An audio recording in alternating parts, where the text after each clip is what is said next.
Assalamualaikum warahmatullahi wabarakatuh. Nah, pada materi ini saya akan menjelaskan materi tentang analisa protein. Nah, sebelumnya saya akan share screen materi pada hari ini, yaitu analisa protein. Nah, di mana kenapa sih kita perlu mempelajari untuk analisa protein di sini?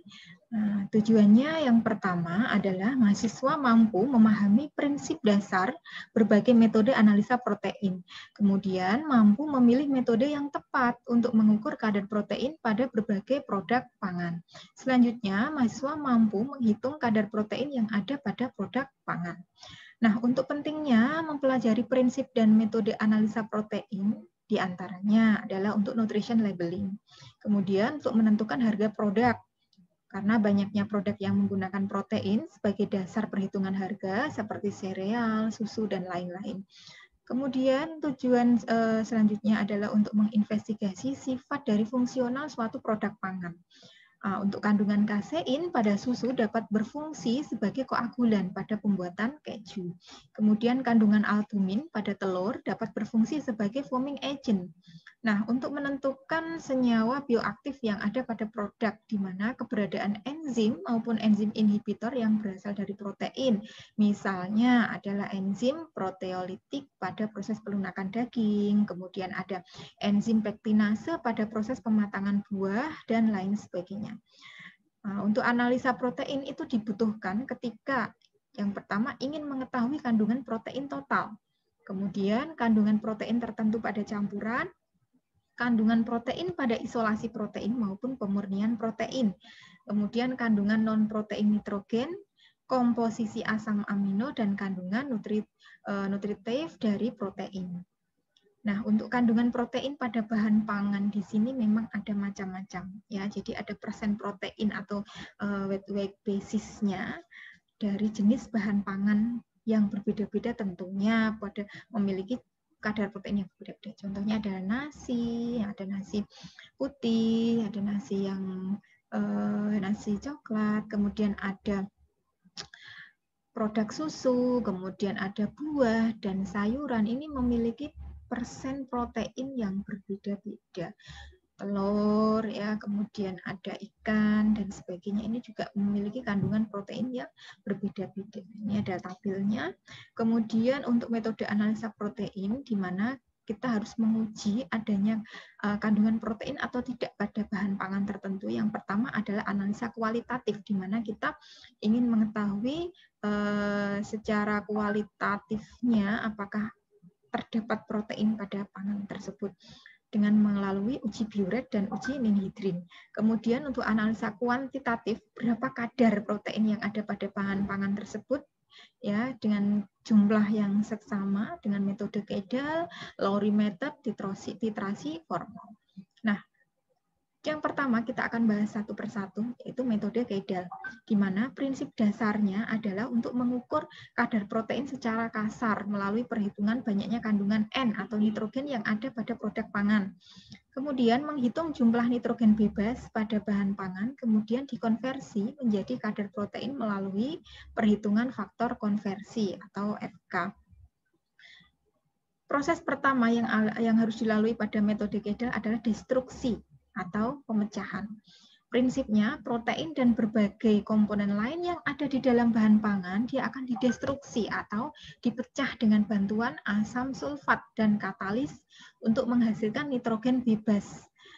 Kemudian dengan penambahan potasium permanganat, di sini akan terbentuk reaksi oksidasi yang sempurna.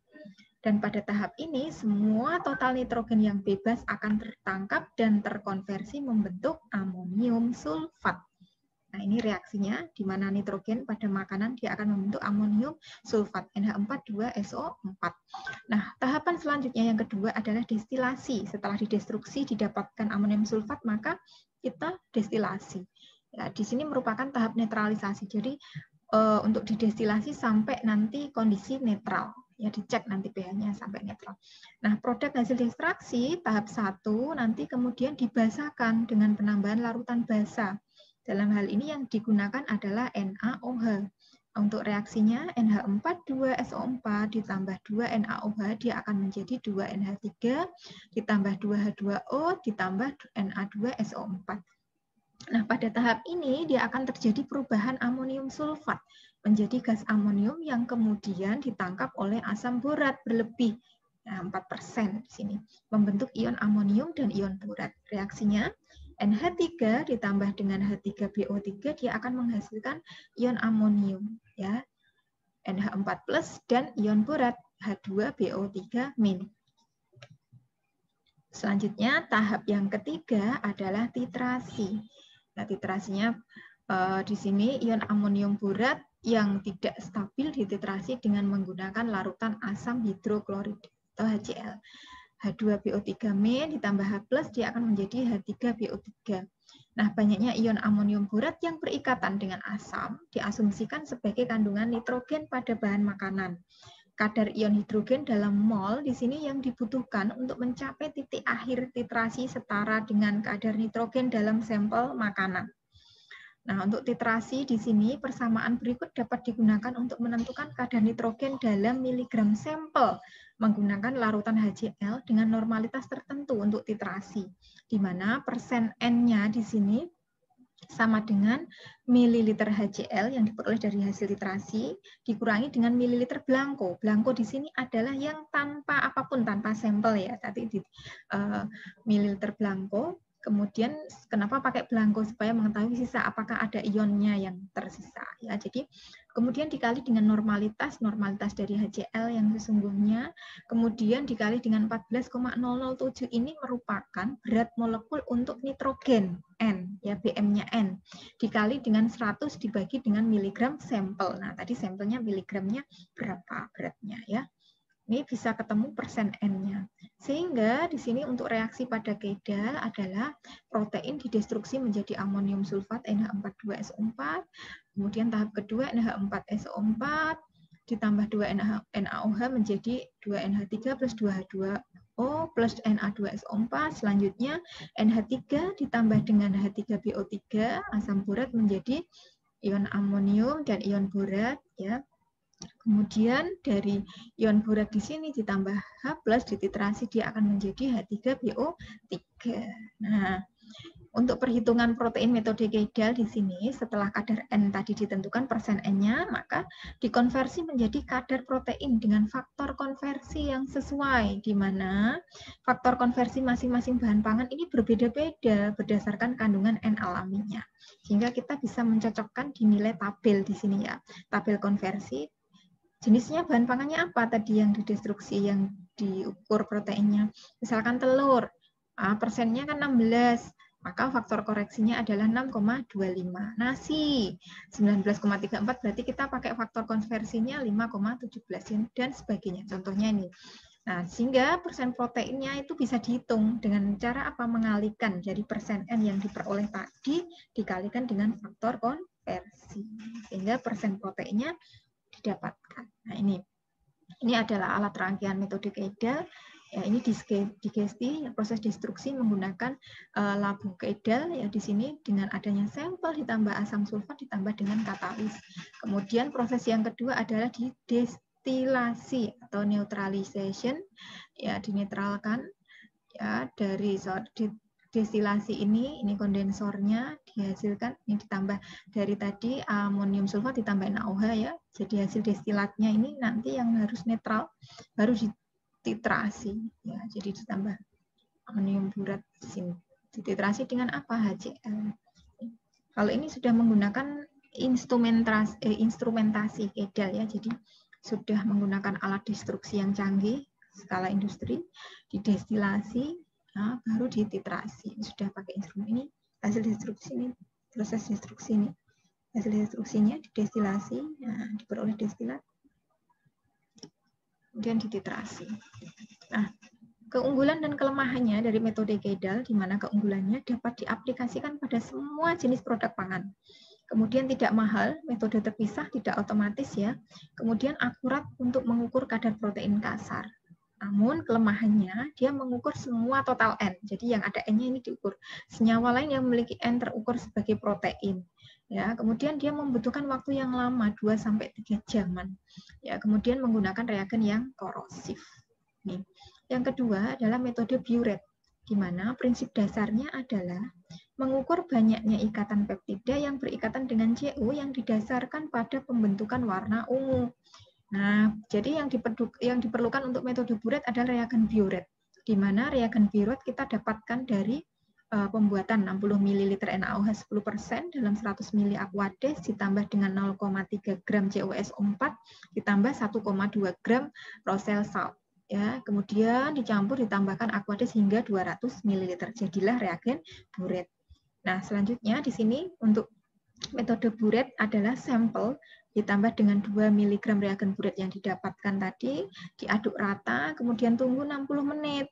Ya, ukur absorbensi pada panjang gelombang 540 nanometer dan baca kurva standarnya dengan menggunakan apa? BSA, bovine serum albumin. Nah, intensitas warna atau absorbensi sebanding dengan kandungan protein pada bahan pangan di sini ya. Tadi yang ditunggu 60 menit ini dari warna biru jadi ungu.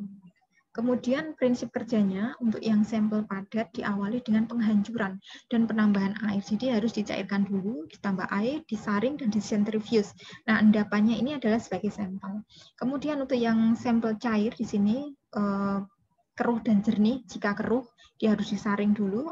Kalau perlu disentrifuge dulu untuk menghasilkan sampel yang jernih tanpa adanya endapan. Untuk persiapan sampelnya, di mana timbang ekstrak, kemudian ekstraknya dimasukkan dalam tabung reaksi, ditambahkan air sampai volume total 1 mili. Selanjutnya, tambahkan 1 mili TCA atau trichloroacetic acid ya 10% agar protein dia akan terdenaturasi. Nah, kemudian disentrifuge dengan 3000 rpm selama 10 menit sampai protein yang terdenaturasi ini mengendap. Nah, nanti supernatannya nanti dibuang atau didekantasi ya. Kemudian ke dalam endapan tambahkan 2 ml etil ether, campur merata lalu sentrifuge kembali untuk menghilangkan residu TCA. Biarkan mengering pada suhu kamar. Ke dalam endapan kering ditambahkan air 4 ml, campur merata. Nah, jadilah sampelnya. Kemudian ditambahkan 6 mili pereaksi Biuret yang sudah dibuat. Kemudian alkali dalam reaksi ini akan melarutkan endapan yang tersisa. 0,1 sampai 1 ml sampel di pipet tepat secara seksama, dimasukkan ke dalam tabung reaksi, kemudian diperlakukan seperti penetapan standar. Ya. Keunggulan dan kelemahannya. Nah, keunggulannya lebih murah jika dibandingkan dengan keidal, sangat spesifik terhadap protein karena bereaksi dengan ikatan peptida, tidak mendeteksi N dari komponen non-protein. Namun kelemahannya di sini, absorbensi dapat dipengaruhi oleh adanya pigmen, tingginya konsentrasi garam amonium dapat mempengaruhi reaksi, warna yang terbentuk berbeda pada protein yang berbeda, seperti gelatin memberi warna pinkish purple. Nah, untuk selanjutnya, selain tadi ada keidal, Biuret, ada Lowry's method. Ya, di mana prinsip dasarnya adalah menggabungkan metode Biuret, mereaksikan ion Cu dengan ikatan peptida dengan reagen Folin Sialcelteu yang kemudian bereaksi dengan residu tirosin dan triptofan yang terkandung dalam protein produk pangan membentuk warna biru. Ini tirosin, ini triptofan. Nah, ini untuk Lowry metodenya di sini protein ya yang adanya ikatan peptida ditambah dengan Cu2+, dia akan menjadi protein Cu kompleks ya dengan melepaskan OH-min, kemudian ditambah dengan reagen Folin Sialcelteu. Nah, kemudian diinkubasi selama 10 menit pada suhu 50 derajat Celcius. Nah, kemudian dia akan menjadi warna biru dan dibaca pada 620 nanometer. Nah, metode Lowry ini tidak umum digunakan dalam analisa protein pada produk pangan, tetapi digunakan pada reaksi biokimia protein yang sudah apa biasanya ya, protein yang telah dipurifikasi atau sudah diisolasi, sudah tunggal proteinnya ya. Keunggulan dan kelemahannya. Keunggulannya sangat sensitif, 50-100 kali lebih sensitif dibandingkan Biuret, tidak terpengaruh adanya kekeruhan sampel, sangat spesifik, sederhana dan cepat, 1-1,5 jam. Kelemahannya variasi warna yang lebih beragam, dibanding buret pada protein yang berbeda, kemudian intensitas warna tidak selalu sebanding dengan kadar protein. Reaksi dapat dipengaruhi oleh sukrosa, lemak, monosakarida, buffer fosfat, amonium sulfat, komponen sulfihidril. Nah, metode selanjutnya ada Bradford, ya, di mana prinsip dasarnya adalah perubahan warna yang terjadi pada kromasin brilliant blue yang membentuk kompleks dengan protein dari warna kemerahan atau reddish menjadi kebiruan bluish yang kemudian dibaca pada panjang gelombang 465 sampai 595 nanometer. Nah, intensitas warna yang terbentuk sebanding dengan konsentrasi protein. Nah, ini pada produk pangan biasanya digunakan untuk mengukur konsentrasi dalam jumlah kecil dari proses purifikasi enzim, ya. Ini ada dye bindingnya, ikatannya. Di sini ada protein dari merah, kemudian ada protein dari kompleksnya menjadi blue. Nih. Keunggulan dan kelemahannya, keunggulannya sangat cepat, reaksi dapat terjadi dalam 2 menit, reproducible, bisa diproduksi kembali, kemudian sensitif, tidak dipengaruhi oleh amonium sulfat, polifenol, dan karbohidrat, mengukur protein dan peptida dengan ukuran lebih dari 4000 DA.